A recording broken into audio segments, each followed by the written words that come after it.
don't think they were ready to receive the image of Julie as the self-centered, bitchy Gertrude Lawrence.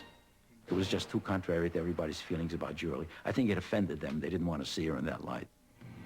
He's my love, my friend.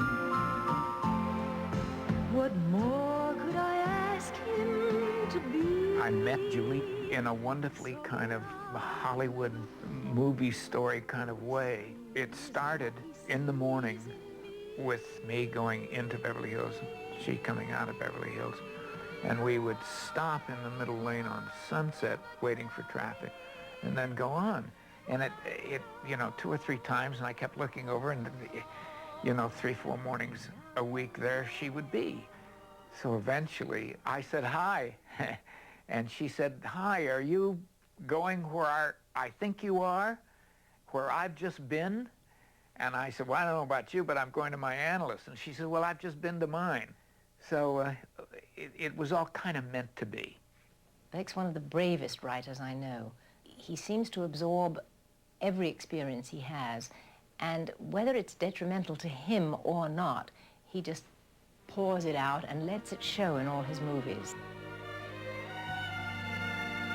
I am a tremendous fan of Blake Edwards' work.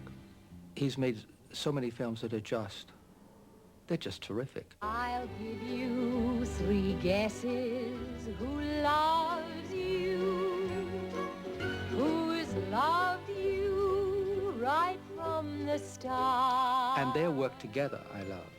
I think Darling Lily, if it had come in another time in her career, it would have had a much better acceptance. It's a very good film. It's adorable. I felt relatively soon after meeting and getting to know her that there was a great untapped quality in her. Oh, no, there's somebody. She'd been really pigeonholed. She'd really been stuck in Mary Poppins and Maria von Trapp, and that's terrific for those films, but I just knew there was more to it.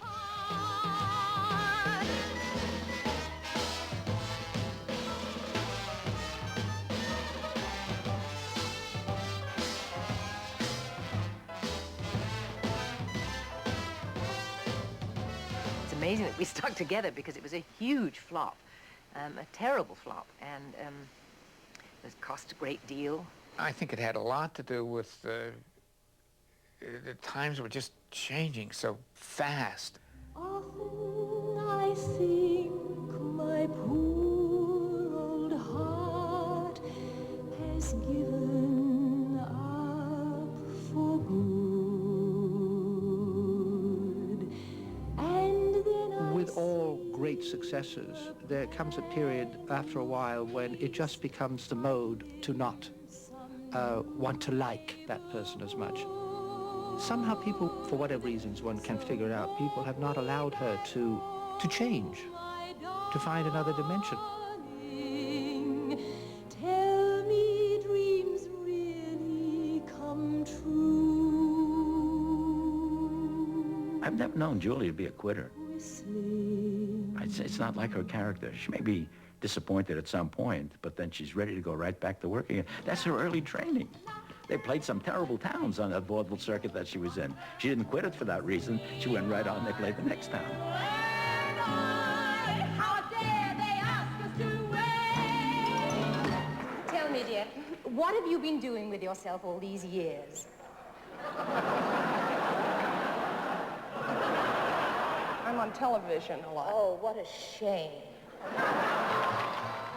Since I'm an entertainer, why not? Why not do film and television and record albums? And the thrill for me is to just kind of mix the whole pot up and try many different things. Rock him in the morning, kiss him every night, give him plenty loving while we're alone and blue as can be. Dream a little dream of me. Chim chimney, chim chimney, chim chim chiroo. The television series, that was hard work. I thought it would be about 70% hard work and I could be home for 30%. It was about 97.3 if you wanted to work out percentages. Happily, we won a lot of Emmys, but we were cancelled in the first year. It's the end of the show, and it's time for me to sing one of my songs. That's fine if I can do my bird calls.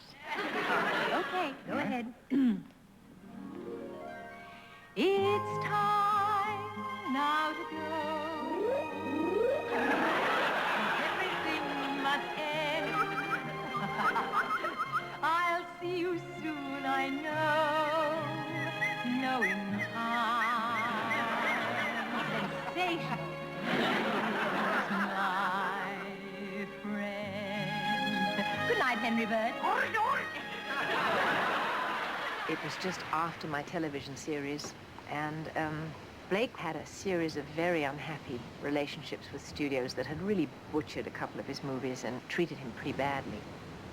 It was a terrible situation with MGM and the film that I did that I considered to be really very important to me and my statement. And then it was just too much. I couldn't handle Hollywood, if you want to call it that, although I'm not sure what the hell Hollywood is. My career was on a kind of hold. We had a family, and we had a very, very pretty house in Switzerland that was sort of beckoning. She just said, I've had it. And I'd never heard that come out of her before. You know, I can't handle it anymore. She said, I want to go to Switzerland. I want to live in Switzerland. I want to get away from all of this madness. I said, why don't we do it sooner than later, Blake? I think it may be the answer for us all. Let's all go and just hold the family tight and be a family. And we lived there for a while. And we both had children of our own, and we adopted a couple of kids.